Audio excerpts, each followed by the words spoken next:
পড়ার টেবিলে মনোযোগ দিয়ে গল্পের বই পড়ছে রাফি। রাত প্রায় 12টা। রাফির রাত জেগে গল্প করতে খুব ভালো লাগে। বলতে গেলে এটা তার নিত্যদিনের ঘটনা। গল্পটা পড়তে পড়তে তার পানি পিপাসা পেয়ে গেল। বইটা রেখে টেবিল থেকে পানি খেয়ে যে আবারও বইটা নিয়ে পড়তে যাবে, এমন সময় ঘরে প্রবেশ করলো নাবিলা। নাবিলাকে দেখে রাফি অবাক হয়ে বলতে লাগলো, কি রে নাবিলা, এত রাতে আমার রুমে কি করিস? আর এত রাতে শাড়ি পরে এসেছিস কেন আমার রুমে? যা রুমে গিয়ে ঘুমা। আমাকে সুন্দর লাগছে না নাকি রাফি ভাইয়া? আমি তো তোমার জন্যই শাড়িটা পরে এসেছি, যাতে তুমি আমাকে আজকে কাছে টেনে নাও। নিবে না আমাকে কাছে টেনে? মারবো এক চর। এখনও দুধের দাঁত পড়ে নাই সে নাকি তুই যাবি এই রুম থেকে, নাকি আমি আব্বু আম্মুকে ডাক দিব? ডাক দাও, ডাক দিলে তো আরো বেশি ভালো আমার জন্য। তারাও এসে দেখবে আমার এমন অবস্থা, তখন আমাদের বিয়ে দিয়ে দিবে। তোর কত শখ আমাকে বিয়ে করার, তাই না? যাবি নাকি আমি ডাক দিব? রাফির এমন কথা শুনে নাবিলা দরজাটা লাগিয়ে দিয়ে চিৎকার করতে লাগলো। এত জোরে চিৎকার করছে রাফির রুম কেঁপে উঠছে।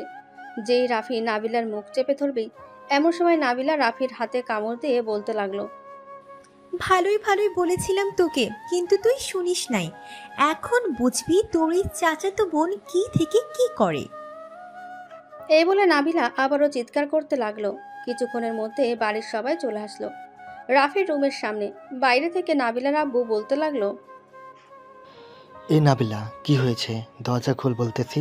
কিরে, দরজা খুলতেছিস না কেন?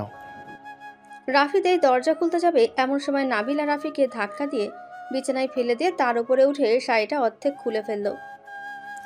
আসো রাফি, আজকে তোমাকে একটু ভালো করে আদর করে দেই, যাতে আর কোনোদিন এই বাড়ির চৌকাঠে পা রাখতে না পারিস। এই বলে নাবিলা রাফি ঠোঁট জোড়া কামড়ে ধরলো। এদিকে রাফি নাবিলাকে ধাক্কা দিয়ে তার ওপর থেকে সরিয়ে দিল। কিন্তু নাবিলা রাফির ঠোঁট কামড়ে ধরে রেখেছে তো রেখেছি, ছাড়ার নামগন্ধ নেই। এদিকে নাবিলার আব্বু রাফির আব্বুকে বলতে লাগলো, শাওন, আজকে যদি আমার মেয়ের কিছু হয়ে যায় তোকে ছাড়বো না, এই বলে দিলাম। আমি দরজা এখনই ভাঙতেছি। ভেঙে ফেল, আর কোনো উপায় দেখতেছি না। এই বলে নাবিলার আব্বু এবং বাকি সবাই দরজায় জোরে কয়েকবার ধাক্কা দিতেই দরজার লকটা ভেঙে গেল। এদিকে দরজার লকটা ভাঙতেই নাবিলা রাফির ঠোঁট ছেড়ে দিয়ে তার শাড়িটা খুলেই দৌড়ে চলে গেল তার মায়ের কাছে। আর কান্নার ভান করে বলতে লাগলো,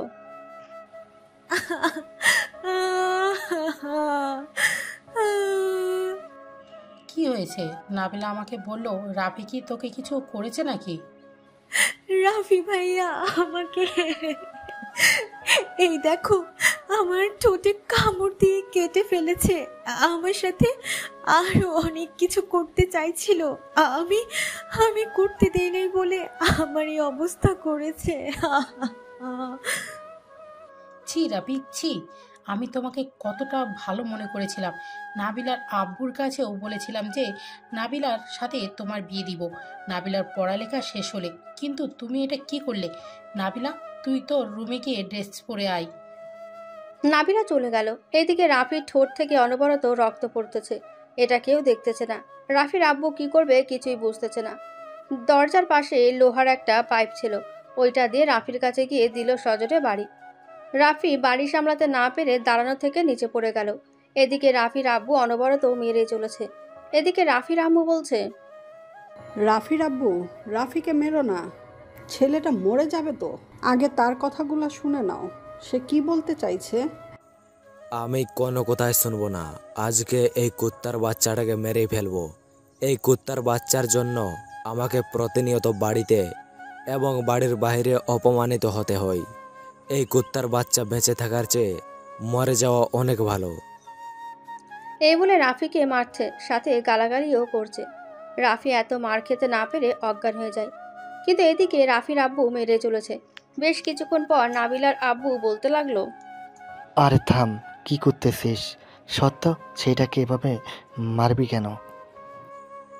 শর্ত এইখান থেকে, আজকে তাকে মেরেই ফেলবো। এই বলে নাবিলার আব্বুকে ধাক্কা দিয়ে সরিয়ে দিল সামনে থেকে। রাফির মাথা বরাবর দিল সজোরে বাড়ি। একে তো রাফি অজ্ঞান হয়ে গেছে, আবার দিয়েছে মাথায় বাড়ি, সাথে সাথে মাথা ফেটে রক্ত পড়তে লাগলো। এটা দেখে নাবিলার আব্বু ভয় পেয়ে বলতে লাগলো, এই তুই এটা কি করেছিস রে? রাফির মাথা থেকে রক্ত পড়ছে। এ রাফি, রাফি রে। নাবিলার আব্বু রাফিকে ডাকছে, কিন্তু রাফির কোনো সাড়া শব্দ পেল না। হাতের পালস চেক করে দেখে রক্ত চলাচলও বন্ধ হয়ে গেছে। এটা দেখে নাবিলার আব্বু ভয় পেয়ে বলতে লাগলো, রাফি মারা গেছে। নাবিলার আব্বুর মুখ থেকে এটা শুনে সবাই অবাক। এদিকে রাফির আব্বু কোনো কথাই বলতেছে না দেখে নাবিলার আব্বু বলতে লাগলো, কি রে, এখন কি করবি? পুলিশ যদি জানতে পারে তাহলে অনেক সমস্যা হবে। চল রাফিকে কোথাও ফেলে দিয়ে আসি। যা ইচ্ছা তাই কর, আমি কিছু বলবো না, আমি গেলাম। এদিকে রাফির আম্মু রাফিকে জড়িয়ে ধরে কান্না করছে। এমন সময় নাবিলা রুমে প্রবেশ করলো। রাফির এমন অবস্থা দেখে বলতে লাগলো, আব্বু, রাফি ভাইয়ের কি হয়েছে? রাফি মারা গেছে নাবিলা। আমার রুম থেকে একটা বস্তা নিয়ে আয় তো, বস্তা বেরি কোথাও ফেলে দিয়ে আসি। নাবিলা তার আব্বুর কথা শুনে ভয় পেয়ে গেল। দৌড়ে চলে গেল তার বাবার রুমে। একটা চালার বস্তা দিয়ে আবারও চলে আসলো রাফির রুমে। এই, তোমরা আমার ছেলেকে কোথাও নিয়ে যাবে না। আমি আমার ছেলেকে কোথাও যেতে দিব না। তোমরা এইখান থেকে চলে যাও বলতেছি, তা না হলে পুলিশ ডাকতে বাধ্য হব আমি। রাফির আম্মুর কথা শুনে নাবিলার আম্মু রাফির আম্মুর মাথায় দিল সজোরে বাড়ি। রাফিকে যেই লোহাটা দিয়ে বাড়ি দিয়েছিল ওইটা দিয়েই রাফির আম্মু অজ্ঞান হয়ে গেল। রাফিকে তাড়াতাড়ি সালার ভিতরে ঢুকিয়ে দাও। দিয়েছি। এদিকে রাফিকে ছালার ভেতরে ভরে নিয়ে চলে গেল নিচে। গ্যারেজ থেকে গাড়িটা বের করে রাফিকে গাড়িতে উঠিয়ে দিয়ে ড্রাইভ করতে লাগলো। এদিকে নাবিলা তার রুমে চুপচাপ বসে আছে আর ভাবছে, এটা আমি কি করলাম? রাফি ভাইয়াকে আমি মেরে ফেললাম? না না, আমি মারি নাই তো রাফি ভাইয়াকে, তো বড় আব্বু মেরেছে। না না, রাফি ভাইয়া আমার জন্য মারা গেছে। এইসব আনমনে চিন্তা করতে লাগলো নাবিলা। এমন সময় তার আম্মু রুমে প্রবেশ করলো আর বলতে লাগলো, এই নাবিলা, এদিকে আয় তো, তোর ছোট আম্মুর জ্ঞান ফেরাতে হবে, এখনো জ্ঞান ফিরতেছে না তার। চলো আম্মু। নাবিলা এবং তার আম্মু চলে গেল রাফির আব্বু আম্মুর রুমে। গিয়ে দেখে রাফির আম্মুর জ্ঞান ফিরে এসেছে। এদিকে রাফির আম্মু বলতে লাগলো, এই রাফির আব্বু, বলো না আমার ছেলে কোথায়? বলো বলতেছি, আমার ছেলেকে কোথায় নিয়ে গেছে? রাফির আব্বুর শার্টের কলার ধরে কথাগুলো বলল রাফির আম্মু। এদিকে রাফির আব্বু কিছুই বলতেছে না। কি বলবে সে? তার তো কোনো কিছু বলার নেই। সে নিজের হাতে তার ছেলেকে মেরে ফেলেছে। এদিকে নাবিলার আব্বু রাফিকে নিয়ে চলে গেল অনেক দূরে। ময়লা আবর্জনা যেখানে ফেলে দিয়ে যায় প্রতিদিন সিটি কর্পোরেশনের লোকেরা, ওইখানে রাফিকে ফেলে দিয়ে আবার চলে আসে বাসায়। সকাল 10টা। সিটি কর্পোরেশনের লোকেরা ময়লা ফেলে দিয়ে যেই চলে যেতে যাবে এমন সময় বস্তাটার দিকে খেয়াল করলো এক লোক আর বলতে লাগলো, এই জলিল, ওই বস্তাটা তো কালকে আমরা রেখে যাই নাই, কে রেখে গিয়েছে রে? আরে অন্য গাড়ি হয়তো রেখে গেছে, চল আমরা এখানে চলে যাই, কাজ তো শেষ। চল তো একবার দেখে আসি বস্তাটার ভেতরে কি রাখা আছে। আরে চল তো বাড়িতে যাই তাড়াতাড়ি, আবার কাজ আছে অনেক, জালমুড়ি নিয়ে বিক্রি করতে যেতে হবে। আমি এই বস্তাটা খুলে দেখে যাব, তুই চলে যা। তুই তো নাসর বান্দা, চলে দেখে আসি এই বস্তার ভিতরে কি আছে। যদি ময়লা আবর্জনা থাকে তাহলে তুই আমাকে 100 টাকা দিবি, আর যদি অন্য কিছু থাকে তাহলে আমি তোকে 100 টাকা দেব। এই বলে মতিন আর জলিল বস্তাটার কাছে চলে গেল। বস্তার মুখটা খুলতেই রাফির নিথর দেহটা বেরিয়ে আসলো। রাফিকে দেখে দুজন কিছুটা দূরে সরে গেল। এই মতিন, চল তাড়াতাড়ি আমরা এইখানকার থেকে চলে যাই, ছেলেটা হয়তো মারা গেছে। আমাদের যদি এখনকার এইখানে কেউ দেখে তাহলে সবাই বলবে আমরা তাকে মেরে ফেলেছি। আরে বেটা, আগে ছেলেটা দেখ বেঁচে আসছে কি নাকি। আমি পারবো না, তুই দেখ। মতিন দেখতে লাগলো রাফি বেঁচে আছে নাকি। হাতের পালস চেক করে দেখে বলতে লাগলো, জলিল, ছেলেটা বেঁচে আছে রে, চল তাড়াতাড়ি হাসপাতালে নিয়ে যাই। এখন যদি না নিয়ে যাই তাহলে হয়তো ছেলেটা মারা যাবে। আরে এখন যদি তাকে হাসপাতালে নিয়ে যাই তাহলে অনেক টাকার ব্যাপার স্যাপার আছে, তার সাথে মরুক এখানেই। তোর নিয়ে যাইতে হবে না, তুই গাড়ি নিয়ে আয়, আমি নিয়ে যাব তাকে, যা টাকা লাগে আমি দেব। ঠিক আছে, নিয়ে আসতেছি। এই বলে জলিল চলে গেল গাড়ির কাছে। গাড়িটা নিয়ে চলে আসলো মতিনের কাছে। রাফিকে গাড়িতে উঠিয়ে নিয়ে চলে গেল হাসপাতালে। হাসপাতালের সামনে আসতে গাড়িটা থামিয়ে রাফিকে কোলে তুলে নিয়ে মতিন সাহেব চলে গেল হাসপাতালের ভেতরে। ডাক্তার, ডাক্তার, কোথায় আছেন আপনারা? তাড়াতাড়ি আসেন এইখানে। কি হয়েছে ওনার? জানি না কি হয়েছে, তাড়াতাড়ি দেখেন। ওনার রক্ত চলাচল খুব আস্তে আস্তে চলতেছে। নার্স, নার্স, ওনাকে অপারেশন রুমে নিয়ে চলো। ওনার মাথায় অনেক বড় আঘাত পেয়েছে, আর আপনি নিচে গিয়ে 3 লক্ষ টাকা জমা করে দেন। ঠিক আছে, জমা করে দিতেছি। আপনি ছেলেটার অপারেশন করেন আগে। ঠিক আছে, করাচ্ছি। এই বলে মতিন চলে গেল নিচে। জলিলকে উদ্দেশ্য করে মতিন বলতে লাগলো, জলিল, তুই আমার বাসায় গিয়ে তোর ভাবির কাছ থেকে 5 লক্ষ টাকা নিয়ে আয় এক্ষুনি, আর তোর ফোন নাম্বারটা দিয়ে যা, আমাকে একটু দরকার আছে। এই নে আমার ফোন, আমি এখনই আসতেছি। এই বলে জলিল সাহেব চলে গেল মতিনের বাসায়। এদিকে মতিন তার পকেট থেকে একটা নাম্বার বের করে কাকে যেন ফোন দিল। প্রায় 30 মিনিট পর জলিল সাহেব আসলো। এই নে মতিন, এখানে 5 লক্ষ টাকা আছে, বলেছে আরও লাগলে জানাই দিই। আর লাগবে না, এই নে তোর ফোন। আর যদি কেউ ফোন দিয়ে জিজ্ঞাসা করে কোন হাসপাতালে আছিস, তাহলে এই হাসপাতালের নামটা বলে দিবি। ঠিক আছে, বলে দিব নে। মতিন রহমান টাকাগুলো নিয়ে চলে গেল কাউন্টারে। টাকা জমা দিয়ে অপারেশন থিয়েটারের বাইরে অপেক্ষা করছে মতিন এবং জলিল।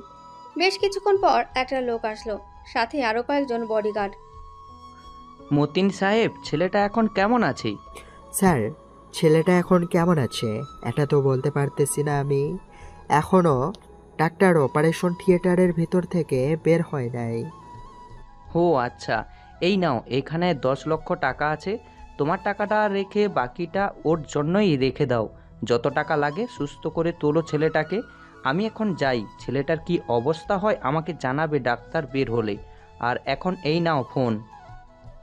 ধন্যবাদ স্যার, চলেন আপনাকে গাড়িতে পৌঁছে দিয়ে আসি। আমাকে পৌঁছে দিয়ে আসতে হবে না, তুমি এইখানে থাকো আর আমাকে সব কিছুর আপডেট জানাবে, এই বলে দিলাম। ঠিক আছে স্যার, আমি আপনাকে সব কিছুর আপডেট জানিয়ে দেব। আপনি যান এখন।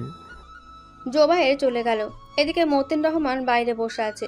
প্রায় 2 ঘন্টা 45 মিনিট অপারেশন করার পর ডাক্তার বাইরে বের হলো। ডাক্তারকে দেখে বলতে লাগলো, ডাক্তার, ছেলেটার কি অবস্থা এখন? কিছু কি বলতে পারবেন? দেখুন, ছেলেটাকে এমন সময় নিয়ে এসেছেন বাঁচা মরার মাঝখানে পড়ে আছে সে। আল্লাহর কাছে দোয়া করেন যাতে ছেলেটা যাতে বেঁচে যায়। আল্লাহ যেন ছেলেটাকে বাঁচিয়ে আনে, এটাই আল্লাহর কাছে চাই, আর কিছু লাগবে না। না, আর কিছু লাগবে না, তবে রক্তটা লাগতে পারে। আপনি এ পজিটিভ রক্তের গ্রুপ ব্যবস্থা করেন 3 ব্যাগ। আমাদের কাছে আছে 3 ব্যাগ। এত রক্ত লাগবে কেন? ওনার শরীরের একটুও রক্ত নেই, উনি যে বেঁচে আছে এটাই আল্লাহর কাছে লাখো কোটি শুকরিয়া। ঠিক আছে, আমি ব্যবস্থা করতেছি এক্ষুনি। মতিন এবং জলিল চলে গেল বাইরে। বিভিন্ন হাসপাতালে রক্তের খোঁজ করছে ওরা। বেশ কয়েকটা হাসপাতালে যেতেই ওরা পেয়ে গেল রক্ত। হাসপাতালে চলে আসলো মতিন। এদিকে রাফি অপারেশন শেষ করে বসে আছে।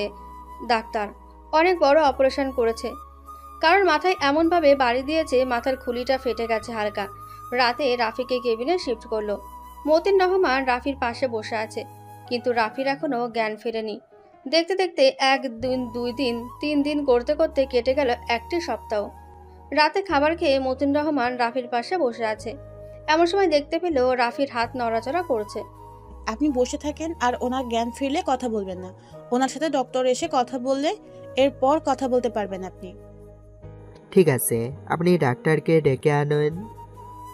এই বলে নার্স চলে গেল। এদিকে মতিন রহমান রাফির সামনে দাঁড়িয়ে আছে। রাফির চোখ খুলে বলতে লাগলো, এই আপনি কে? আর আমি এখানে আসলাম কি করে? আমার নামেই বা কি? আমি কোথা থেকে এসেছি? তুমি একটু বসো, কোথাও যাইও না। তোমার মা বাবা আসতেছে এবং তোমার পরিচয়ও জানতে পারবে। এই বলে মতিন তার পকেট থেকে ফোনটা বের করে ফোন দিল জুবাইরকে। কিছুক্ষণ রিং হতেই ওই পাশ থেকে জুবাইর ফোনটা রিসিভ করে বলতে লাগলো, মতিন রহমান ছেলেটার অজ্ঞান ফিরেছে নাকি? জি স্যার, ফিরেছে। তবে ছেলেটা কিছুই মনে করতে পারছে না। আপনি একটু তাড়াতাড়ি হাসপাতালে আসেন। ঠিক আছে, আমি 10 মিনিটের মধ্যে আসতেছি। ঠিক আছে স্যার। এই বলে মতিন চলে গেল কেবিনে। গিয়ে দেখে ডাক্তার আর নার্স রাফির সাথে কথা বলছে। চলুন শুনে আসি কি কথা হচ্ছে তাদের মধ্যে। এই যে ছেলে, তোমার এখন কেমন লাগতেছে? আর তোমার নাম কি? আমি তো নিজেই জানি না আমার নাম কি। আমার মাথাটা প্রচণ্ড ব্যথা করতেছে, মনে হচ্ছে এখনই মাথাটা ফাটিয়ে ফেলি। তোমাকে একটা ঘুমের ইঞ্জেকশন দিতেছি। আমি কি এখন কথা বলতে পারি ডাক্তার? ওর সাথে এখন কথা বলা যাবে না। এখন কথা বললে আরও সমস্যা হতে পারে। তার চাইতে তাকে এখন একটু ঘুমোতে দেন। আজকে রাতটা ঘুমোক, সকালে কথা বলেন। ঠিক আছে ডাক্তার, আর আপনাকে অনেক অনেক ধন্যবাদ তাকে বাঁচিয়ে আনার জন্য। আমার কাজ ওই তো মানুষকে সুস্থ করে তোলা। তাই তো আমি আমার সর্বোচ্চ দিয়ে চেষ্টা করেছি তাকে বাঁচানোর জন্য। আল্লাহ তাআলা তাকে বাঁচিয়ে দিয়েছে, এটাই আল্লাহর কাছে লক্ষ কোটি শুকরিয়া আদায় করি। আচ্ছা, আমি এখন যাই, সকালে কথা হবে। ঠিক আছে ডাক্তার, যান তাহলে। মতিন রহমান, আপনি আজকের রাতটা এইখানে থাকেন, কালকে তাকে আমার বাসায় নিয়ে যাব। পরে আর আপনাকে কষ্ট করে তার দেখাশোনা করতে হবে না। ঠিক আছে স্যার। এই বলে জোবাইর চলে গেল। এদিকে মতিন সাহেব চেয়ারে বসেই ঘুমিয়ে গেল। সকালে জোবাইয়ের ডাকে ঘুম ভাঙলো মতিনের। স্যার, আপনি এত সকালে হাসপাতালে কি করেন? দেখতে আসলাম ছেলেটার কি অবস্থা। ঘুম থেকে উঠলে তাকে নিয়ে বাড়িতে চলে যাব। ও আচ্ছা, ঠিক আছে যাইয়েন। আমি খাবার নিয়ে আসবো নাকি আপনার জন্য? না, আনতে হবে না, আমি বাসায় গিয়ে খাবো। জুবাইর সাহেব মতিনের সাথে কথা বলছে। এমন সময় রাফির ঘুমটা ভেঙে গেল।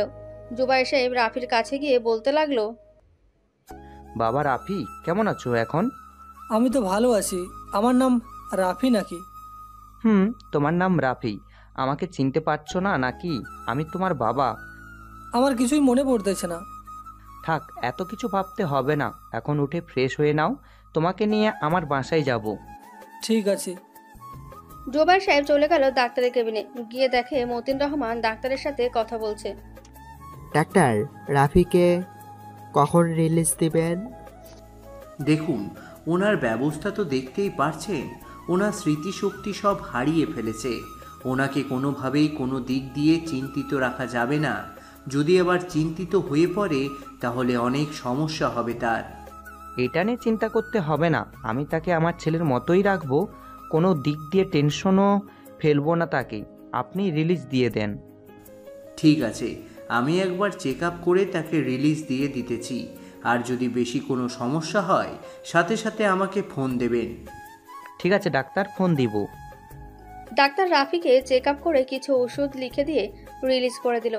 এদিকে জুবাইর সাহেব খুব খুশি, কারণ তার ছেলেকে ফিরে পেয়েছে।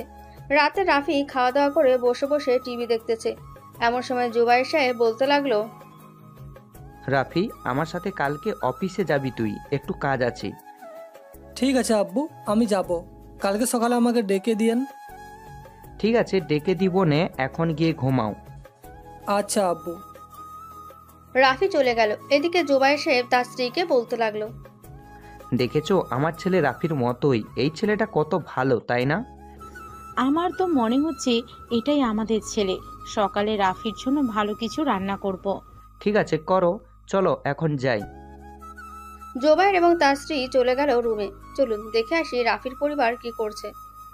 আমার রাফিকে এনে দাও। আমার রাফিকে কোথায় রেখে এসেছো? প্লিজ আমার রাফিকে এনে দাও। রাফিকে আনবো কি করে? রাফি তো মারা গেছে। তাকে আমি এখন কোথা থেকে এনে দিব? রহিম তো তাকে কোথায় ফেলে দিয়ে এসেছে। তুমি আমার ছেলেকে যে করেই হোক খুঁজে আনো। আমি আমার ছেলেকে চাই, অন্য কিচ্ছু চাই না। এই বলে রাফির আব্বু আম্মু কান্না করতে লাগলো। এদিকে নাবিলা দরজার বাইরে দাঁড়িয়ে কান্না করছে। নাবিলাকে দেখতে পেয়ে রাফির আব্বু বলতে লাগলো, নাবিলা, ভেতরে আয়। কিছু বলবি নাকি? বড় আব্বু, আমাকে মাফ করে দাও। আমি ভুল করেছি। আমি রাফি ভাইয়াকে পছন্দ করতাম। রাফিকে বলেছিলাম আপনাদের বলতে, কিন্তু রাফি বলে নাই। তাই রাগের মাথায় কি করেছি কিছুই বুঝি নাই। এখন আর বলে কি হবে রে নাবিলা মা, রাফি তো মারাই গেছে, এখন আর কোনো কিছুর করার নেই। যা রুমে গিয়ে ঘুমা, অনেক রাত হয়েছে। ঠিক আছে বড় আব্বু। নাবিলা চলে গেল। দেখতে দেখতে সকাল হয়ে আসলো। এদিকে জোবায়ের সাহেব রাফিকে ডেকে নিয়ে চলে গেল নামাজ পড়তে। নামাজ শেষ করে কিছুক্ষণ হাঁটাহাঁটি করে চলে গেল আবার বাসায়। রেডি হয়ে খাবার টেবিলে বসে আছে। এমন সময় রাফি বলতে লাগলো, আম্মু, খাবারগুলো অনেক মজা হয়েছে, এক প্রকার বলতে গেলে অসাধারণ খাবার। তোর জন্য খাবার রান্না করেছি, আজকে সবগুলো খাবার খেয়ে এরপর যাবি এইখান থেকে। ঠিক আছে আম্মু। খাওয়া দাওয়া শেষ করে চলে গেল অফিসে। ঘুরে ঘুরে দেখতে চেয়ে রাফি। এদিকে জোবায়ের সাহেব সবকিছু বুঝিয়ে দিতে লাগলো, কিভাবে কি করতে হবে ইত্যাদি ইত্যাদি আরো অনেক কিছু। দুপুর খাওয়া দাওয়া করে রাফি বসে আছে তার বাবার কেবিনে। এমন সময় রাফি বলে উঠল, আব্বু, আমি একটা অফিস খুলতে চাই, আমাকে কিছু টাকা দেবে একটা অফিস খোলার জন্য? তুই আবার কি অফিস খুলবি বলতো? আগে আমার অফিসে কয়েকদিন দেখ, এরপর না হয় কোনো একটা চিন্তা করে একটা অফিস তৈরি করিস। আমি একটা সুতার অফিস তৈরি করব। এখন তো সব জায়গাতেই কাপড়ের অফিস আছে, সুতা তো লাগবেই। তা তো লাগবেই বুঝতেছি, কিন্তু তুই সুতোগুলো কোথা থেকে আনবি বলতো? তোকে আমি টাকা তো দিয়ে দিতে পারবো, ব্যবসায় একবার লস খেলে লস খেতেই থাকবি, তাই বলতেছি আমার অফিসে কাজ কর, ভালো হবে। ঠিক আছে আব্বু, তুমি যেটা বলবে ওইটাই হবে। এখন আমি তাহলে বাসায় চলে যাই, মাথাটা একটু ব্যথা করতেছে। ঠিক আছে, যা তাহলে। রাফি চলে গেল বাসায়। খাওয়া দাওয়া করে ঘুমিয়ে গেল। পরের দিন আবারও চলে গেল তাদের অফিসে। ঘুরে ঘুরে দেখতে লাগলো। বেশ কিছুক্ষণ পর অফিসের দারোয়ান এসে বলতে লাগলো, স্যার, বাইরে কয়েকজন লোক এসেছে, তারা আপনাকে ডাকতেছে, কি যেন কথা বলবে। চলো দেখি কে এসেছে। রাফি এবং দারোয়ান চলে গেল বাইরে। গিয়ে দেখে কয়েকজন গুন্ডা দাঁড়িয়ে আছে। রাফিকে দেখে বলতে লাগলো, এই তোর বাপকে গিয়ে বল আমাদের টাকাগুলো দিয়ে দিতে, তা না হলে 2 দিনের মধ্যে অফিস ভেঙে গুঁড়ো গুঁড়ো করে দেব। আমার বাবার কাছ থেকে কিসের টাকা পান আপনারা? প্রতি মাসে আমরা সব অফিস থেকে চাঁদা বাবদ 1 লক্ষ টাকা নিয়ে থাকি। গত কয়েক মাস ধরে তোর বাবা আমাদেরকে টাকা দিচ্ছে না, এর জন্য আজকে এসেছি এইখানে টাকা নেওয়ার জন্য। ও আচ্ছা, তোদের লিডারকে ফোন দিয়ে বল যে টাকাগুলো নিয়ে যাইতে আমার কেবিন থেকে। তোরা একজনও আসবি না তোদের বসের সাথে, যদি আসিস তাহলে তোদের বস আর বেঁচে ফিরে আসবে না। ঠিক আছে, যাব না, আমাদের বস গিয়ে টাকা নিয়ে আসবে, তুই যা, একটু পর আসতেছে আমাদের বস। রাফি মুস্কি হাসি দিয়ে চলে গেল তার কেবিনে। গিয়ে দেখে তার বাবা বসে আছে। ওপর থেকে জানালা দিয়ে জোবায়ের সাহেব সব দেখছিল। কি দরকার ছিল বাবা তাদের সাথে ঝগড়া করার? আমি তো টাকা রেডি করেই রেখেছিলাম তাদেরকে দিয়ে দিব ভেবে। টাকাগুলো টেবিলের উপরে রাখো, আর তুমি পুরো অফিসটা একবার ঘুরে দেখে আসো, এই দিকটা আমি দেখে নিতেছি। এই বলে জোবায়ের চলে গেল অফিসটা ঘুরে দেখতে। বেশ কিছুক্ষণ পর গুন্ডা লিডার আসলো। চেয়ারে বসতে বসতে বলতে লাগলো, কিরে, তোর তো দেখি অনেক বড় সাহস, আজ পর্যন্ত আমাকে কেউ ডেকে আনে নাই, আর সেইখানে তুই আমাকে ডেকে এনেছিস। ডেকে এনেছি তো দরকারি। তা বলতো, প্রতিটা অফিস থেকে কত করে টাকা নিস তুই?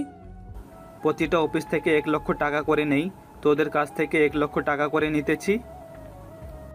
ও আচ্ছা, দেখ তো এটা চিনিস নাকি? ড্রয়ার থেকে পিস্তলটা বের করে রাফি টেবিলে রাখতে রাখতে বলল কথাটা। এটা দিয়ে তুই কি করবি? আমাদেরকে মেরে ফেলবি নাকি? ধরে নিতে পারিস এটাই হতে পারে কিছুক্ষণের মধ্যে।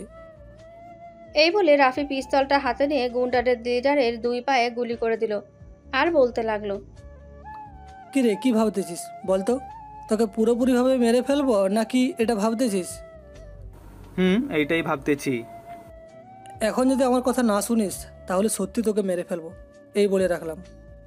কি করতে হবে আমাকে বলো। এই মাস্তানি যতদিন হয়েছে করেছিস, এর মধ্যে তুই যত টাকা নিয়েছিস সবগুলো টাকা ফেরত দিবি আজকে সবাইকে।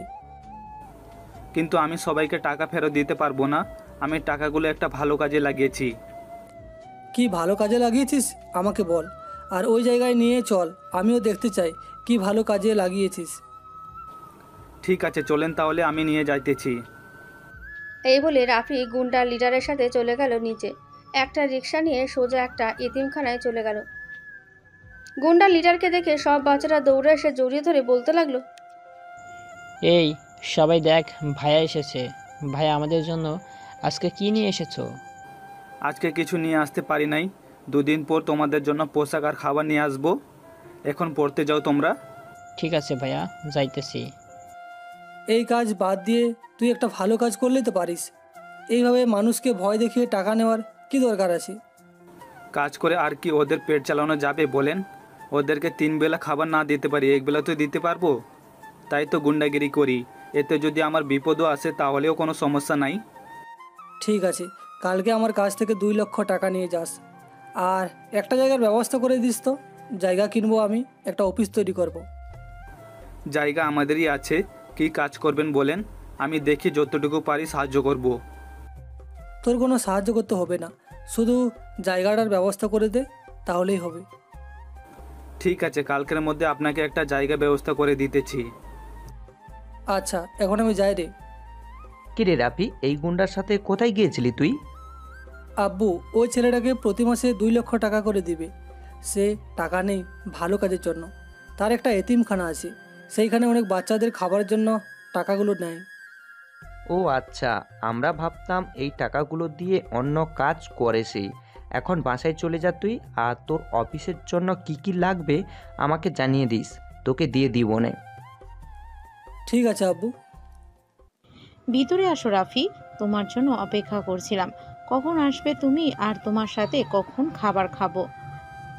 খাবার রেডি করো আম্মু, আমি ফ্রেশ হয়ে আসতেছি। রাফি চলে গেল। এদিকে রাফির জন্য জুবাইর এর স্ত্রী খাবার রেডি করতেছে। খাওয়া দাওয়া করে রাফি চলে গেল তার রুমে। এমন সময় তার ফোনটা বেজে উঠল। তাকিয়ে দেখে অচেনা নাম্বার থেকে ফোন এসেছে। কলটা রিসিভ করতেই ওই পাশ থেকে বলতে লাগলো, ভাই আমি হাসান, আমাকে চিনতে পেরেছেন? কোন হাসান? চিনতে পারি নাই তো। পরিচয়টা দেন তো ভালো করে। আপনার অফিস থেকে যে টাকা আনতে গেছিলাম, পরে আপনাকে নিয়ে এতিমখানায় গিয়েছি, ওই লোক আমি। ও তুমি? তা কেন ফোন দিয়েছো? কোনো সমস্যা হয়েছে নাকি? না, কোনো সমস্যা হয় নাই। কালকে আপনি সকালে এতিমখানায় সামনে চলে আসবেন। আমি জায়গা ব্যবস্থা করে ফেলেছি। 10 লক্ষ টাকা নিতেছে জায়গার জন্য। ঠিক আছে, আমি 10 লক্ষ টাকায় নিয়ে আসবো, চিন্তা করো না। আর আমার ফোন নাম্বার পাইছো কই থেকে তুমি? আপনার আব্বুর কাছ থেকে নিয়েছি নাম্বারটা, আপনি তো আর দিয়ে যান নাই। আচ্ছা, আমি তোমাকে রাতে ফোন দিব। এখন রাখছি, একটু ঘুমাবো। তোমার সাথে কিছু কথা আছে। ঠিক আছে। রাফি বিছানায় শুয়ে পড়ল। অনেকগুলো ওষুধ খাওয়ার জন্য রাফির ঘুমটা ধরে বেশি। ঘুম ভাঙলো রাত 9টায়। উঠে ফ্রেশ হয়ে চলে গেল নিচে। গিয়ে দেখে জুবাইর সাহেব এবং তার স্ত্রী বসে বসে টিভি দেখছে। রাফিকে দেখে জুবাইর সাহেব বলতে লাগলো, রাফি, এইখানে এসে বসো। তা তোমার কি কি লাগবে বলো তো? আমি একটা জায়গা কিনতেছি, কালকে আমার সাথে যেতে হবে আপনাকে। ঠিক আছে, যাবো। এখন গিয়ে ঘুমা তুই। রাফি চলে গেল তার রুমে। বিছানায় শুয়ে পড়তেই তার ঘুম চলে আসলো। চলুন দেখে আসি রাফির আম্মু আব্বুর কি অবস্থা। বড় আব্বু, রাফি ভাইয়ার কি কোনো খোঁজ পেয়েছো? না রে নাবিলা মা, রাফির কোনো খোঁজ পাই নাই। পুরো এলাকা তন্ন তন্ন করে খুঁজে ফেলেছি, কিন্তু তাকে কোথাও পাই নাই। পুলিশদেরকেও বলে দিয়েছি রাফিকে খোঁজার জন্য, কিন্তু তারাও পায় নাই রাফিকে। সবকিছু আমার জন্য হয়েছে। হে আল্লাহ, রাফি ভাইয়াকে ফিরিয়ে এনে দাও। থাক মা, কান্না করিস না। কপালে তোর লেখাই ছিল এটা, তাই এটাই হয়েছে। যা গিয়ে ঘুমা, তোর তো আবার পরীক্ষা আছে। বড় আব্বু, কিন্তু রাফি ভাইয়ার সাথে কি হবে?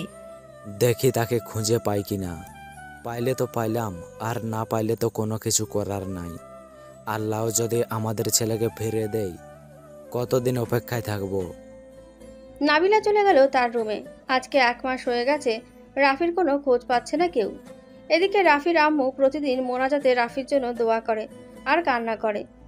দেখতে দেখতে সকাল হয়ে যায়। রাফি ঘুম থেকে উঠে ফ্রেশ হয়ে চলে গেল নিচে। গিয়ে দেখে তার আব্বু আম্মু বসে খাওয়া দাওয়া করছে। রাফি, আমি এখন অফিসে চলে যাব। তুই 10টার সময় আমাকে অফিস থেকে নিয়ে এরপর জায়গা দেখতে যাস। ঠিক আছে আব্বু, যাবো নে। আম্মু চল, আজকে তোমাকে নিয়ে একটু শপিং করতে যাব, কয়েকজন এতিম বাচ্চাদের জন্য। ঠিক আছে, আগে খাওয়া দাওয়া করে নি, এরপর যাওয়া যাবে। আচ্ছা রাফি, তোর কি কিছুই মনে নেই? কি বলতেছো আম্মু? আমি তো কিছুই বুঝতেছি না। কিছু মনে নেই?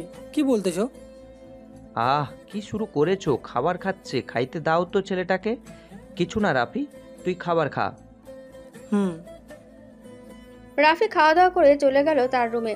এদিকে জুবায়ের তার স্ত্রীকে বলতে লাগলো, আমার একমাত্র ছেলেকে তো হারিয়েছি, এখন একজনকে পেয়েছি। তুমিও কি চাইতেছো এই ছেলেটাকেও হারাইতে? একটু দেখছিলাম তোর আগের স্মৃতি মনে পড়ে কিনা। তুমি এমন করো কেন? তো করব না, এখন যদি তার সব কিছু স্মৃতি ফিরে আসে তখন কি হবে বুঝতে পারছো তুমি? ঠিক আছে, আর বলবো না কখনোই। জুবায়ের সাহেব অফিসের জন্য রেডি হয়ে চলে গেল অফিসে। এদিকে রাফি জানালার পাশে দাঁড়িয়ে গান শুনছে। এমন সময় তার ফোনটা বেজে উঠল। তাকিয়ে দেখে সে আবার ফোন দিয়েছে। কলটা রিসিভ করতেই ওই পাশ থেকে বলতে লাগলো, ভাই আপনি কখন আসবেন? জায়গার মালিক এসে বসে আছে, আপনার অপেক্ষা করতেছে। কখন আসবেন জিজ্ঞাসা করতেছে। 2 ঘন্টা পর আসতেছি আব্বুকে নিয়ে। তুমি একটু তাকে নিয়ে সকল কাগজপত্রগুলো দেখে নাও। ঠিক আছে। রাফি ফোনটা কেটে চলে গেল নিচে। তার আম্মুকে নিয়ে সোজা শপিং মলে চলে গেল। বাচ্চাদের জন্য কিছু পাঞ্জাবি আর লুঙ্গি কিনে চলে গেল এতিমখানায়। সবাইকে সবকিছু দিয়ে আবারও চলে আসলো বাসায়। তার আম্মুকে রেখে চলে গেল অফিসে। আব্বু, কাজ শেষ হয়েছে নাকি? শেষ হয়েছে, চলো যাই এখন। চলো। রাফি এবং জুবায়ের চলে গেল এতিমখানা থেকে কিছুটা দূরে, যেখানে সে জায়গাটা রাখবে। রাফি যেতেই জায়গার সকল কাগজপত্র দিয়ে দিল রাফির হাতে। স্যার, আপনি দেখে নেন জায়গাটা ঠিকঠাক আছে নাকি। আব্বু, তুমি একটু কাগজগুলো দেখো তো, সব কিছু ঠিকঠাক আছে নাকি। সব কিছু তো দেখলাম রাফি, সব ঠিক আছে, কিন্তু এই রাস্তা দিয়ে গাড়ি তো প্রবেশ করতে পারবে না। যখন তুই মালগুলো আনবি তখন ছোট ছোট গাড়ি দিয়ে আনতে হবে। স্যার, 2 দিন পর এই রাস্তাটা বড় হবে, সিটি কর্পোরেশনের লোকেরা দেখে গেছে। আশা করি এই সপ্তাহের মধ্যে কাজটা ধরবে। আমি একটু খোঁজ খবর নিয়ে নিই, এরপর আপনাকে টাকাটা দিতেছি। কিছুক্ষণ অপেক্ষা করতে পারবেন না? অবশ্যই পারবো, আপনি বলে নেন, আমি আছি এইখানে। জুবায়ের সাহেব সিটি কর্পোরেশনের অফিস খোঁজ খবর নিয়ে নিল। খোঁজ নেওয়া শেষ করে জায়গার মালিককে সব টাকা বুঝিয়ে দিল। ধন্যবাদ স্যার, আজকে তাহলে আমি যাই। রাফি, কাজ কবে থেকে শুরু করবি? আমার তো 2-3 দিন পর থেকে রাস্তার কাজ শুরু হবে, তখন তো মালপত্রগুলো আনার অনেক অসুবিধা হয়ে যাবে। তাহলে আজকেই মালগুলো এনে রেখে দিই, কি বলো আব্বু? ঠিক আছে, এনে রেখে দে, আমি যত তাড়াতাড়ি সম্ভব কাজ করার জন্য লোকদের ফোন দিতেছি। ঠিক আছে আব্বু, আর কত টাকা খরচ হয় আমাকে বলো, আমি দেখি যদি একবার দাঁড়িয়ে যাইতে পারি সব টাকা ফেরত দিয়ে দিব তোমাকে। তুই তো আমারই ছেলে, টাকা ফেরত দিস পরে। চল এখন বাসায় যাই, আমি সকল কিছু ফোন দিয়ে বলে দিব নে, ওরা নিজেরাই কাজ করবে আইসা। ঠিক আছে আব্বু, আমিও কিন্তু থাকবো ওদের সাথে। তোরও থাকতে হবে ওদের কাছে, সব কিছু তোর মনের মতো তৈরি করবি, ঠিক আছে? আচ্ছা আব্বু, চলো যাই এখন। রাফি এবং জুবায়ের চলে গেল বাসায়। খাওয়া দাওয়া করে রাফি রড, সিমেন্ট আরও ইত্যাদি ইত্যাদি জিনিস নিয়ে সেই জায়গায় চলে গেল। দেখতে দেখতে 2 দিন কেটে গেল। রাফি তার কাজ ধরে ফেলেছে। এদিকে রাস্তাটাও তৈরি করছে। রাতে খাওয়া দাওয়া করে রাফি তার রুমে শুয়ে আছে। এমন সময় তার আব্বু রুমে এসে বলতে লাগলো, কিরে রাফি, কাজ কেমন চলতেছে? কতদিন লাগবে আরও কাজটা শেষ করতে? বেশি দিন লাগবে না আব্বু, আশা করি 2 মাসের মধ্যে পুরোপুরি কমপ্লিট করে ফেলতে পারবো। তুমি চায়না থেকে মেশিন অর্ডার দিয়ে দাও। আমি অর্ডার দিয়ে রেখেছি, আর যা যা লাগবে সব কিছু আনতেছি। মেশিন আর বাকি ইত্যাদি ইত্যাদি জিনিস মোট খরচ পড়েছে 2,30,00,000 টাকা। ঠিক আছে আব্বু, আমি হিসাব করে রাখতেছি, সব টাকা ফেরত দিয়ে দেব। একবার শুধু নিজের পায়ে দাঁড়াই, এরপর। ইনশাআল্লাহ পারবি তুই নিজের পায়ে দাঁড়াতে। এখন যা রুমে, যদি কোনো দরকার পড়ে তখন আমাকে বলিস। ঠিক আছে আব্বু। রাফি চলে গেল তার রুমে। দেখতে দেখতে কেটে গেল 1 মাস 15 দিন। অফিসটা প্রায় কমপ্লিট হয়ে গেছে। রাতে রাফি তার বাবার সাথে কথা বলছে। এমন সময় জুবাইর সাহেবের ফোনটা বেজে উঠল। তাকিয়ে দেখে গাড়ির ড্রাইভার ফোন দিয়েছে। হ্যালো সোহেল, কোথায় আছিস তুই এখন? এই তো স্যার, সকল মেশিন নিয়ে চলে এসেছি নতুন অফিসের সামনে। আপনারা আসবেন নাকি আমি গাড়িটা এইখানেই রেখে দিব? আমি আসতেছি কিছুক্ষণের মধ্যে, তুই থাক এইখানে। রাফি এবং জুবাইর সাহেব চলে গেল অফিসের সামনে। গিয়ে দেখে 35টা বড় বড় ট্রাক এসে দাঁড়িয়ে আছে। রাফি গেটটা খুলে দিতেই গাড়ি এক এক করে ভেতরে ঢুকতে লাগলো। মেশিনগুলো জায়গা বরাবর রেখে চলে গেল বাসায়। সকালে মেকানিক এবং ইলেকট্রনিক মেকানিক নিয়ে চলে আসলো রাফি তার অফিসে। মেশিনগুলো সেই জায়গা বরাবর বসিয়ে বলতে লাগলো, নিলয়, তোমার কাজ কতক্ষণ লাগবে করতে? স্যার, আমি ভাবছি মাটির নিচ থেকে তারগুলো নিয়ে যেতে, আপনি কি বলেন? মাটির নিচ দিয়ে নিয়ে যাইতে হবে না, উপর দিয়েই নিয়ে যাও, কারণ যে কোনো সময় যে কোনো সমস্যা হতে পারে। তখন আবার এইসব ঠিক করবে কে? হ্যাঁ, উপর দিয়ে দিলে যদি কোনো সমস্যাও হয় তাহলে ঠিক করতে পারবে ওরা। ঠিক আছে স্যার। তুমি তোমার কাজ করো। ইমন, তোমার কাজ তো শেষ, কত টাকা দিতে হবে তোমাকে? স্যার, আমাকে 1,35,000 টাকা দিলেই হবে। যখন কিছু প্রয়োজন হবে আমাকে ফোন দিবেন, আমি চলে আসব। ঠিক আছে, যাও তাহলে এখন। আর একটা কথা, উপরতলা যদি 3টা মেশিন বসাই কোনো সমস্যা হবে না তো? স্যার, ওপরে না বসিয়ে আপনি এক কাজ করতে পারেন, এই অফিসটা একবার দাঁড়িয়ে গেলে আরেকটা অফিস তৈরি করে ফেলেন। ওপরের তলায় মালগুলো রাখলেই হবে। আপনি তো সেই সিস্টেম করেই রেখেছেন মালগুলো ওপরে তোলার জন্য ও নামানোর।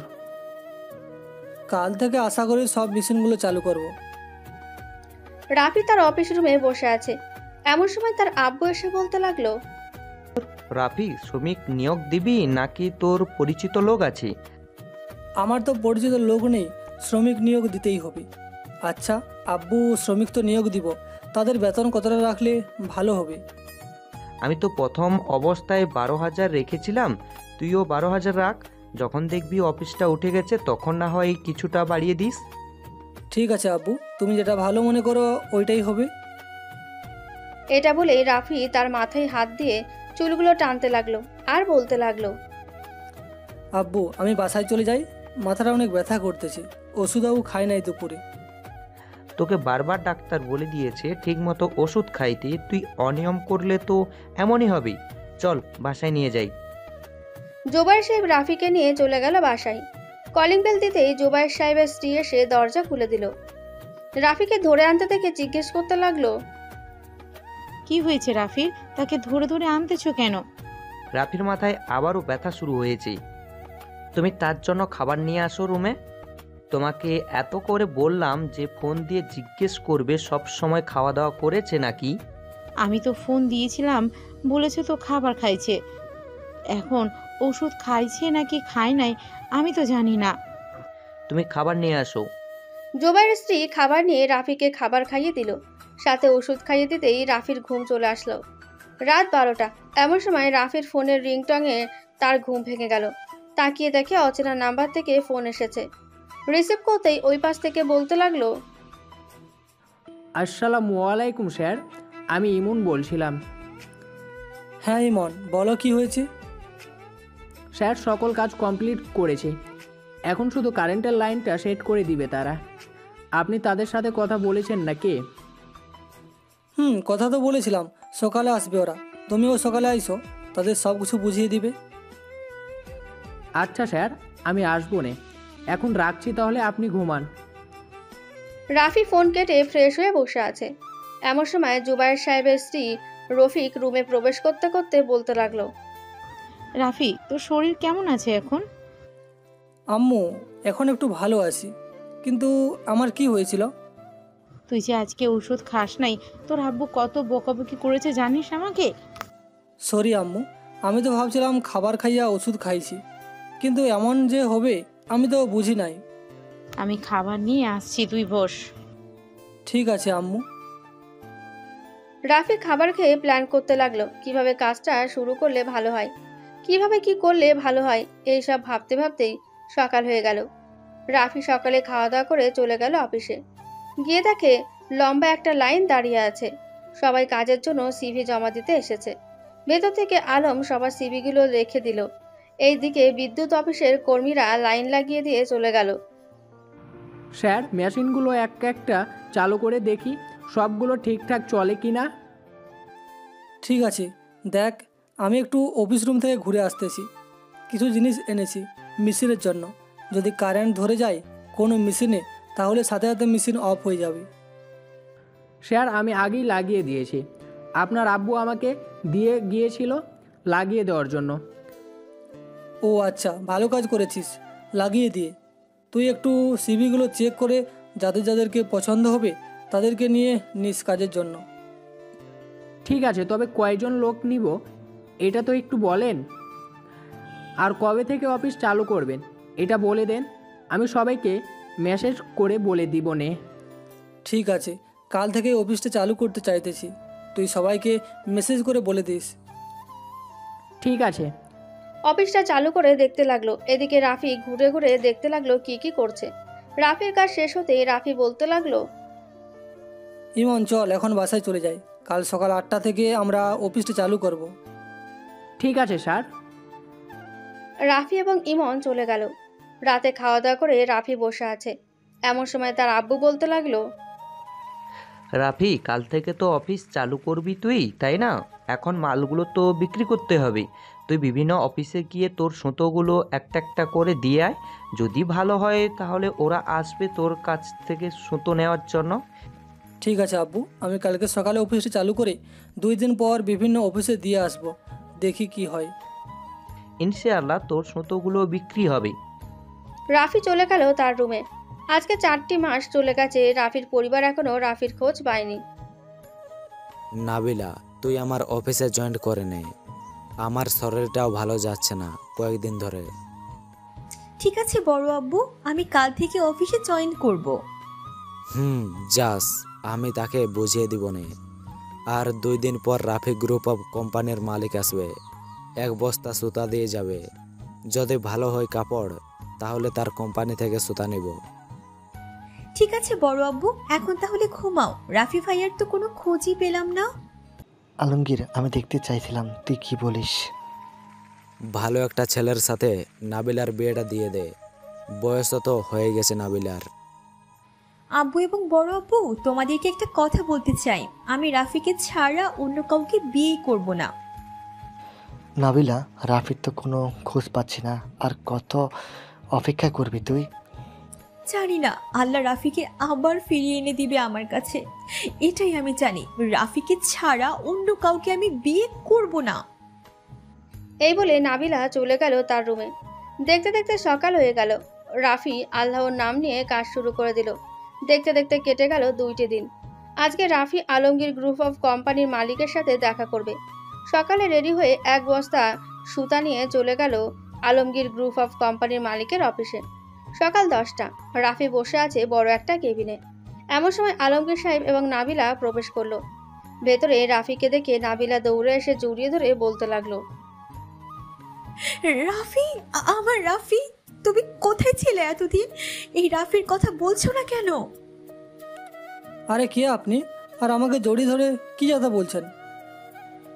রাফি, আমি নাবিলা, আমাকে চিনতে পারছো না? আরে আপনি কে? আমি তো আগে আপনাকে কখনোই দেখি নাই, দেখলে তো চিনব। আমি আলমগীর সাহেবের সাথে কথা বলতে এসেছি। নাবিলা, তুমি একটু বাইরে যাও, আমি কথা বলতেছি। আলমগীর সাহেব চলে আসলো রাফির কাছে। রাফিকে জড়িয়ে ধরে বলতে লাগলো, কেমন আছো রাফি? ভালো আছি, আপনি কেমন আছেন স্যার? আমিও আলহামদুলিল্লাহ ভালো আছি। আমাকে কি আগে কখনো দেখেছো? না, আপনার সাথেই প্রথম দেখা হলো আমার। আমি এসেছিলাম আমার অফিসের সুতো নিয়ে, এই যে 1 বস্তা দিয়ে গেলাম। আশা করি আপনাদের কাছে খুব ভালো লাগবে। ঠিক আছে যাও, আমি তোমাকে রাতে জানিয়ে দেব সুতাগুলো কেমন হয়েছে। তা অফিস দিয়েছো কতদিন হয়েছে? এই তো আজকে 7 মাসের মতো হয়েছে। আচ্ছা আমি এখন যাই, এই নেন আমার ভিজিটিং কার্ড, প্রয়োজন হলে ফোন দিবেন। ঠিক আছে দিব, এই নাও 1 বস্তা সুতার টাকা। আমি সব সময় ক্যাশ টাকা দিয়ে দিই সবাইকে।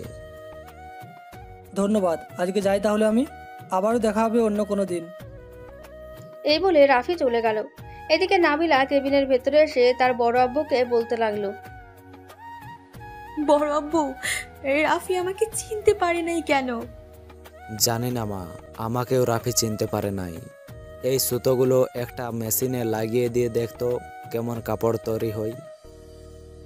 ঠিক আছে বড় আব্বু, আমি এখনই লাগিয়ে দিয়ে দেখতেছি। আচ্ছা যা, আমি আমার কেবিনে আছি। নাবিলা সুতাগুলো দিয়ে দিল একটা মেশিনে। এদিকে রাফি ভাবতে লাগলো কি হয়ে গেছে কিছুক্ষণ আগে তার সাথে। এসব ভাবতে ভাবতে গাড়ি চালিয়ে চলে গেল অন্যান্য অফিসে। দেখতে দেখতে কেটে গেল আরও 5টি মাস। সুতাগুলো অল্প অল্প বিক্রি হয়েছিল এতদিন। রাতে রাফি তার রুমে শুয়ে আছে, এমন সময় তার হোয়াটসঅ্যাপে একটা গ্রুপ কল আসলো। গ্রুপে ঢুকতে বিভিন্ন অফিসের এমডি বলতে লাগলো, হ্যালো রাফি, তুমি যে সুতোটা আমাকে দিয়ে গেছিলে বেহালা 20, এই সুতোটা আমার 50 বস্তা লাগবে, কালকে দিতে পারবা নাকি? অবশ্যই দিতে পারবো, তবে এখন কিন্তু সুতার দাম বাড়ছে, এটা জানেন নাকি আপনি? জানি, এর জন্য তো আমি 50 বস্তা চাইতেছি। অন্যান্য কোন কোন সুতা আছে আমাকে একটু জানিও তো। ঠিক আছে, কালকে আপনি আমার অফিসে চলে আসেন, আমি আপনাকে দেখিয়ে দিবনি কি কি সুতা আমার অফিসে তৈরি হয়। ঠিক আছে, আসবো। আমার সাথে এই গ্রুপে যত লোকজন আছে সবাই কালকে আমার সাথে তোমার অফিসে যাবে সুতা আনার জন্য। ঠিক আছে, আমি সকল কিছু রেডি করে রাখবো নে। কোন সুতা দিয়ে কোন কাপড়টা ভালো হয়, কোনটা দিয়ে কি করতে হয় সব রেডি করে রাখবো। ঠিক আছে, এখন রাখছি তাহলে। আমরা সকাল 9টায় চলে যাব তোমার অফিসে। রাফি কথা বলে ফোনটা কেটে দিল। এদিকে রাফি তো আজকে মহা খুশি, অনেকদিন পর তার অফিস থেকে অনেকগুলো মাল যাবে। এটা ভেবে রাফি ফোন দিল তার ম্যানেজারকে। কিছুক্ষণ রিং হতেই ওই পাশ থেকে বলতে লাগলো, আসসালামু আলাইকুম স্যার, এত রাতে আপনি ফোন দিয়েছেন যে? শুনো, কালকে রাতে বিভিন্ন অফিস থেকে লোক আসবে। আমাদের গোডাউনে কতগুলো সুতার বস্তা আছে, আমাকে হিসাব দাও তো এখনই। ঠিক আছে স্যার, আমি আপনাকে 10 মিনিটের মধ্যে হিসাব পাঠিয়ে দিতেছি। ঠিক আছে, পাঠাও তাড়াতাড়ি। এই বলে রাফি ফোনটা কেটে দিয়ে চলে গেল ওয়াশরুমে। কিছুক্ষণ পর ওয়াশরুম থেকে বের হয়ে ফোনটা হাতে নিয়ে দেখে ম্যানেজার হিসাব পাঠিয়ে দিয়েছে। 20 বিয়ালা 395 বস্তা, 16 বিয়ালা 16,676 বস্তা, ইত্যাদি ইত্যাদি। এই বলে রাফির ম্যানেজার হিসাব দিয়ে দিল। সকাল হতেই রাফি নামাজ আদায় করে চলে গেল তার অফিসে। সকাল 8টা, এমন সময় জুবাইর সাহেবের স্ত্রী ফোন কল। হ্যালো রাফি বাবা, খাবার খেয়েছিস তো নাকি? খাবার খেয়েছি আম্মু, আমার ওষুধ আনতে ভুলে গেছি, তুমি একটু ড্রাইভারকে দিয়ে ওষুধটা পাঠিয়ে দাও। ঠিক আছে, আমি পাঠিয়ে দিতেছি এক্ষুনি। ওষুধটা খেয়ে এরপর তুই কাজ করিস। ঠিক আছে আম্মু। বেশ কিছুক্ষণ পর ড্রাইভার এসে ওষুধটা দিয়ে চলে গেল। এদিকে রাফি ওষুধ খেয়ে ঘুরে ঘুরে দেখতে লাগলো কোন কোন মেশিন বন্ধ আছে। এমন সময় রাফির ফোনটা বেজে উঠল। তাকিয়ে দেখে আলমগীর সাহেবের ফোন। কলটা রিসিভ করতেই ওই পাশ থেকে আলমগীর সাহেব বলতে লাগলো, হ্যালো রাফি, আমি আসতেছি, একটু পর তুমি অফিসে থাকবে তো? আমি অফিসে আছি, আপনি আসেন। রাফি তার অফিসের লোকেশনটা দিয়ে দিল। 15টা মেশিন বন্ধ পড়ে আছে, কারণ অফিসে মাল নেই। সকল মালগুলো দিয়ে সুতো তৈরি করা শেষ হয়ে গেছে। 9টা বাজতে সকল অফিসের এমডিরা আসতে লাগলো রাফির অফিসে। সবাই আসতেই রাফি কিছু কাপড় বের করে দিয়ে বলতে লাগলো, প্রত্যেকটা কাপড়ে সুতার নাম এবং রেট দেওয়া আছে, আপনারা দেখে নিতে পারেন কে কোনটা নেবেন। রাফি, আমার মাল রেডি আছে তো নাকি? আপনার মাল রেডি আছে, আপনার গাড়ি ভেতরে ঢুকিয়ে দেন, আমি মালগুলো দিয়ে দিতেছি। প্রত্যেক বস্তায় কি 50 কেজি করে আছে নাকি বেশি আছে? সব বস্তায় 50 কেজি করে আছে, আপনি চাইলে মেপে নিয়ে যাইতে পারবেন। আমি স্কেলটা বলতেছি বাইরে রাখার জন্য। মাপতে হবে না, আমি এমনিতে জিজ্ঞাসা করেছি। যদি বেশি থাকে তাহলে তো হিসাব করতে হবে, তাই না? এর জন্য আর কি বলছিলাম। না, বেশি নেই, আমি আমার ম্যানেজারকে বলে দিতেছি, সে গাড়িতে আপনার মালগুলো উঠিয়ে দিবে। এই যে মালটা লেকরা 20টার এত দাম কেন রাফি? এটার বিশেষ কোয়ালিটি আছে নাকি? আছে বলেই তো এত দাম এটার। এই কাপড়টা হচ্ছে আমি যে শার্টটা পরে আছি এই শার্টটার জন্য। এখনও শার্টটা মার্কেটে বের হয় নাই, পরতেও আরামদায়ক। যতই দাম দিয়ে মার্কেটে ছাড়বেন সবাই ততই দাম দিয়ে কিনে নেবে।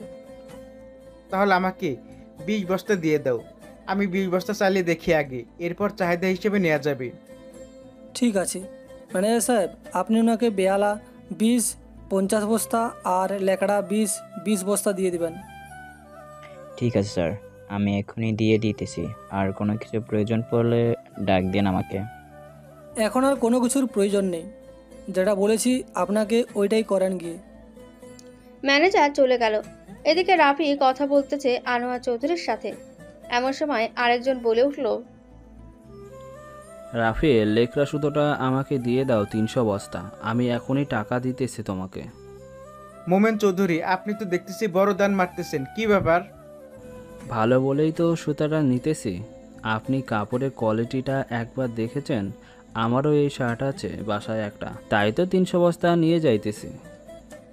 ও আচ্ছা, রাফি তাহলে আমাকে 20 বস্তা না দিয়ে 500 বস্তা দিয়ে দাও। তোমরা যদি সব নিয়ে নাও আমরা কি নেব বলো, আমাদেরকেও দাও। মোমেন চৌধুরী যেহেতু 300 নিয়েছে, তুমিও 300 নাও। আনোয়ার চৌধুরী, আতাবুর সাহেব কিন্তু একটা ভালো কথা বলেছে। আপনারা সব নিয়ে গেলে ওরা কি চালাবে বলেন? ওদেরও তো চালাতে হবে।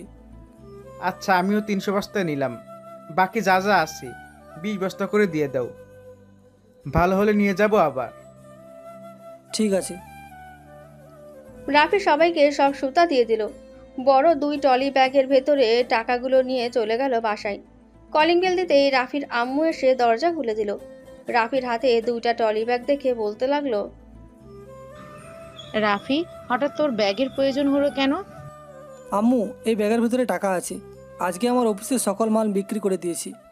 আব্বুকে একটু ডাক দাও তো, কথা আছে আব্বুর সাথে। ঠিক আছে, তুই রুমে যা, আমি তোর আব্বুকে বলছি তোর রুমে যাওয়ার জন্য। বলো। রাফি চলে গেল তার রুমে। ফ্রেশ হয়ে বসে আছে। এমন সময় জুবাইর সাহেব রুমে প্রবেশ করতে করতে বলতে লাগলো, কিরে রাফি, কি হয়েছে? এত জরুরিভাবে ডাকলি যে? আব্বু, এই নাও, এইখানে 2 কোটি টাকা আছে। তুমি যে আমাকে অফিস তৈরি করার সময় দিয়েছিলে ওই টাকা।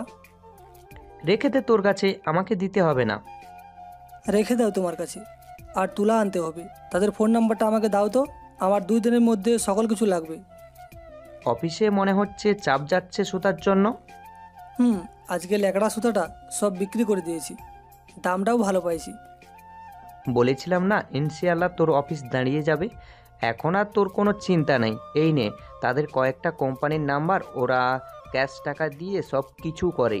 তুই 5 কোটি টাকা তাদের অ্যাকাউন্টে পাঠিয়ে দে, সকালের মধ্যে তোর মাল পৌঁছে যাবে। ঠিক আছে, আমি কথা বলে নিই তাদের সাথে। এরপর না হয় আমি দেখবো নে কত টাকা দিতে হয়, কত টাকা দিলে কতটুকু মাল দেবে আমাকে ওরা। চল আগে খাবার খেয়ে নি, রাত হয়ে গেছে। খাওয়া দাওয়া করে এরপর বাকি কথা বলিস। ঠিক আছে, চলো খাবার খেতে যাই। রাফি এবং জুবাইর সাহেব চলে গেল নিচে। খাওয়া দাওয়া করে যে যার রুমে চলে গেল। চলুন দেখে আসি রাফির বাড়িতে কি হচ্ছে।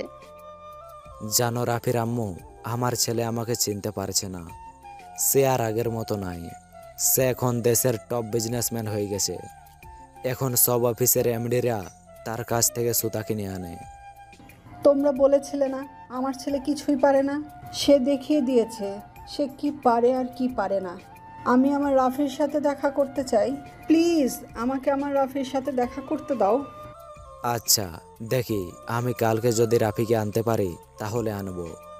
আর রাফির সামনে কান্না করো না, কিন্তু কান্না করলে পরে সমস্যা হবে। রাফির আম্মা আব্বু কথা বলছে। এমন সময় নাবিলা রুমে প্রবেশ করলো। এত রাতে নাবিলাকে দেখে রাফির আব্বু বলতে লাগলো, কে রে নাবিলা, তুই এখনো ঘুমাস নাই? না, ঘুমাই নাই, একটা ইনফরমেশন খুঁজছিলাম। আজকে পেয়েও গেছি। বড় আম্মু, কালকে আমরা রাফি যে বাসায় থাকি ওই বাসায় যাব রাফির সাথে দেখা করতে। কিন্তু রাফি কার বাসায় থাকে, কি করে, আমরা কি করে জানবো? আর ওইখানে বা গিয়ে কি হবে? রাফি তো আমাদেরকে চিনেও না, তাদের কাছে আমরা কি পরিচয় দিব? আগে তো চাই, এরপর দেখা যাবে কি হয়। রাফিকে আমি আবার ফিরিয়ে আনবো। কালকে আমার সাথে চাইতে হবে বড় আব্বু, আপনাকেও। ঠিক আছে, যাব না এখন, গিয়ে ঘুমা, অনেক রাত হয়েছে। যাচ্ছি। নাবিলা চলে গেল তার রুমে। বিছানায় শুয়ে আছে, কিন্তু তার চোখে ঘুম আসছে না কিছুতেই। হাজারো ভাবনা চিন্তা করতে করতে নাবিলা ঘুমিয়ে গেল। এদিকে রাফি বিদেশি বায়েরদের সাথে কথা বলে ঘুমিয়ে গেল। সকাল 10টা, রাফির ঘুম ভাঙলো ফোনের রিংটংয়ে। কলটা রিসিভ করতেই রাফির ম্যানেজার বলতে লাগলো, আসসালামু আলাইকুম স্যার, মাল অর্ডার করেছিলেন, সব মাল চলে এসেছে। এইগুলো গোডাউনে রাখবো নাকি কি সব মিশনে দিয়ে দেব? এখন আপাতত গোডাউনে রাখো, আমি আসতেছি। এরপর বুঝে শুনে সুতা তৈরি করব। যেটা চাহিদা বেশি হবে ওইটাই চালিয়ে দেব। ঠিক আছে স্যার। আর ইমন এসেছে, আপনার সাথে কথা বলবে, বলেছে আপনি আসেন একটু। আমি আসতেছি একটু পর, তুমি মালগুলো গোডাউনে রেখে দাও। ম্যানেজার রাফির কথা মতো মালগুলো গোডাউনে রেখে দিল। এদিকে নাবিলা এবং রাফির আম্মু আব্বু চলে আসলো জুবাইর সাহেবের বাসায়। কলিং বেল দিতেই জুবাইরের স্ত্রী এসে দরজা খুলে দিল। রাফির আম্মু আব্বুকে দেখে বলতে লাগলো, কে আপনারা আর এখানে কি চান? এইখানেই তো রাফি থাকে, তাই না? এইখানেই রাফি থাকে। তো কি হয়েছে, আপনারা এসেছেন কেন? আপনাদের সাথে কিছু কথা আছে, আমি কি ভিতরে আসতে পারি? আসুন, আপনারা বসেন, আমি আপনাদের জন্য চা নাস্তা করে আনি, এরপর না হয় শুনবো কেন এসেছেন। এই বলে জুবাইরের স্ত্রী চলে গেল রান্নাঘরে। এদিকে নাবিলা বসে বসে ভাবতে লাগলো কি কি প্রশ্ন করবে তাকে। সকল ভাবনা চিন্তা শেষ করে বসে আছে। এমন সময় চা নিয়ে আসলো। নাবিলা চা খেতে খেতে বলতে লাগলো, আচ্ছা আন্টি, রাফি কি আপনার ছেলে নাকি অন্য কারো ছেলে? রাফি অবশ্যই আমাদের ছেলে।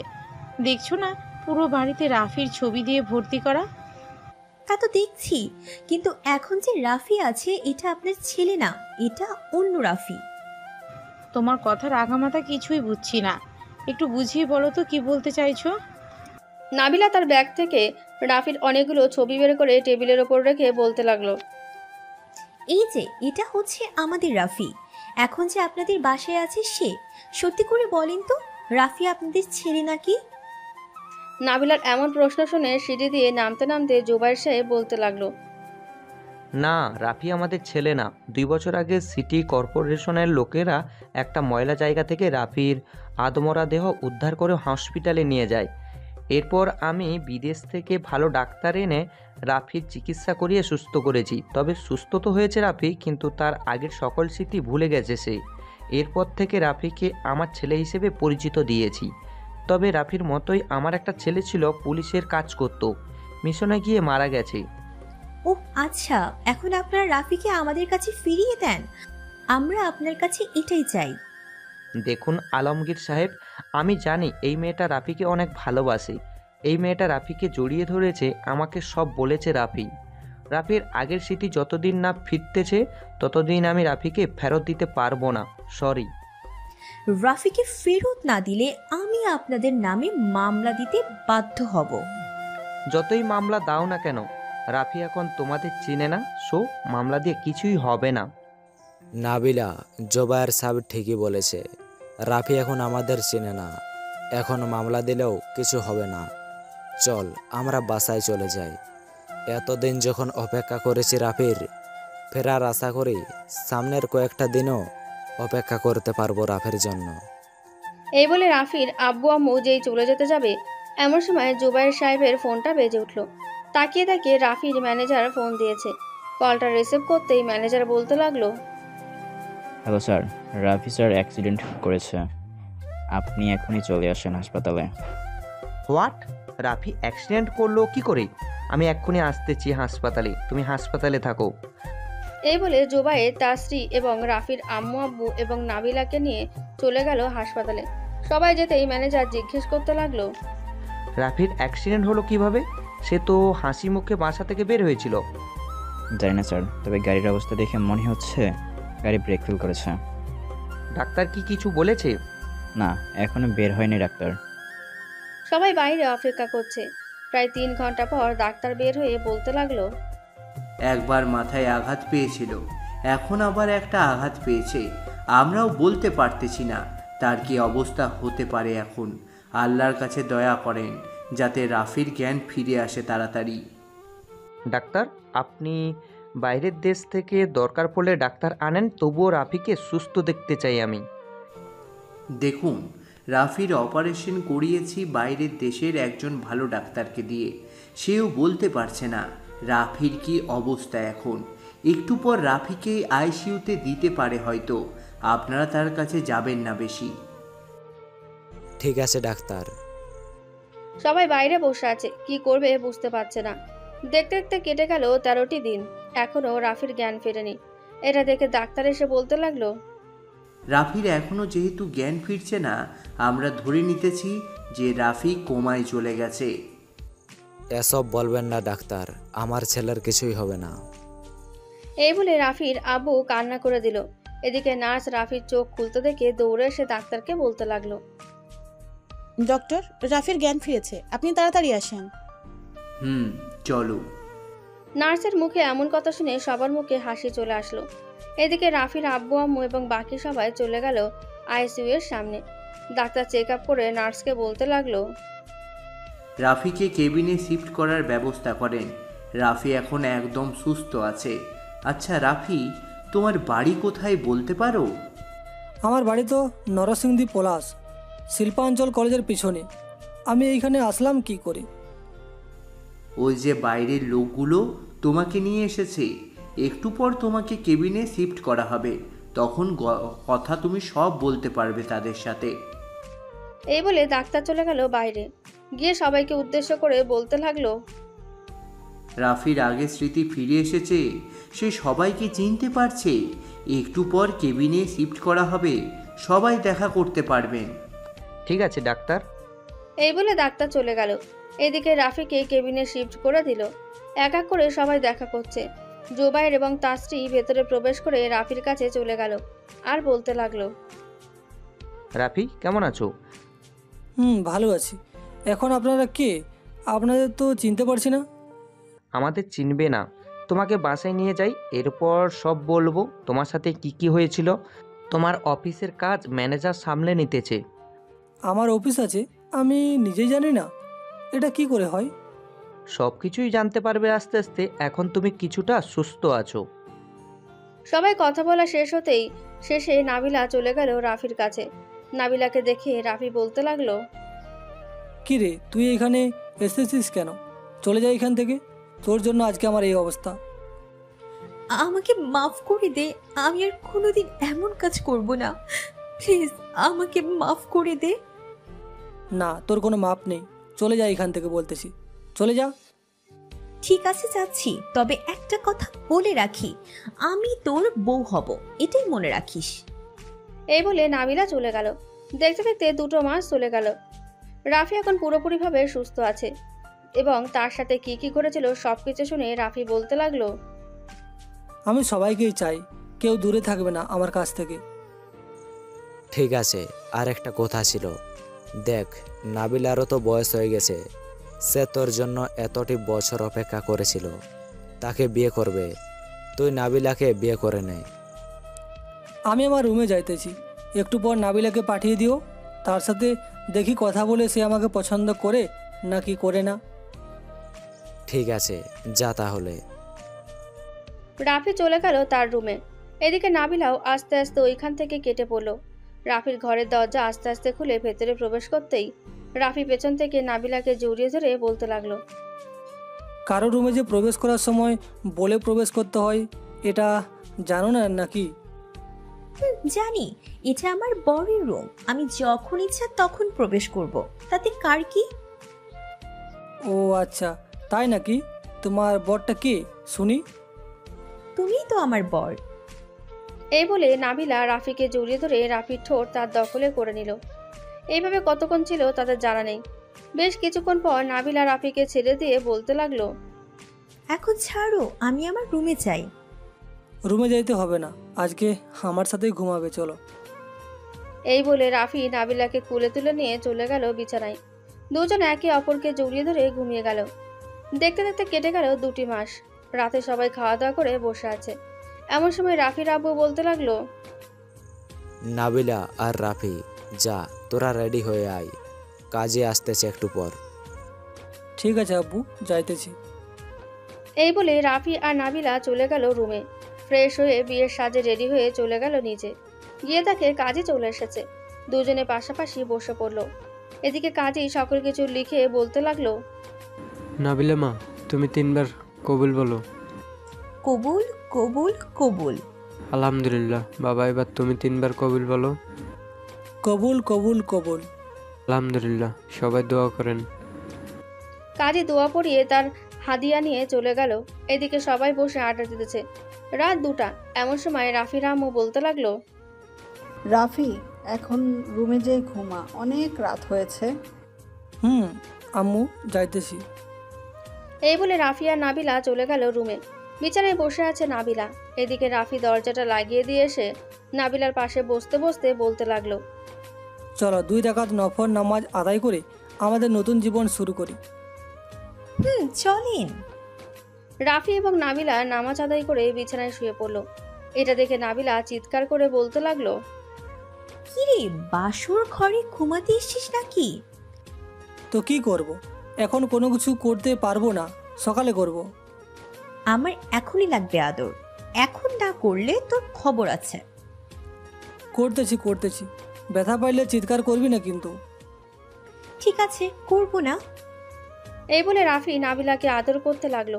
দীর্ঘ 3 ঘন্টা একটানা আদর করা শেষ করে নাবিলা রাফির বুকে শুয়ে বলতে লাগলো, বাহ, আমার বরটা দেখি খুব ভালো করে আদর করতে পারে। এখন উঠো, ফজরের আজান দিয়েছে, নামাজ আদায় করে এরপর ঘুমাবো। চলো। এই বলে রাফি এবং নাবিলা গোসল করে এসে নামাজ আদায় করে ঘুমিয়ে গেল। আজকের গল্পটা এইখানেই সমাপ্ত করলাম। সবাই ভালো থাকবেন, সুস্থ থাকবেন। আর হ্যাঁ, মিন্টু ক্রিয়েটিভ ইউটিউব চ্যানেলটি সাবস্ক্রাইব করে সবাই পাশে থাকবেন।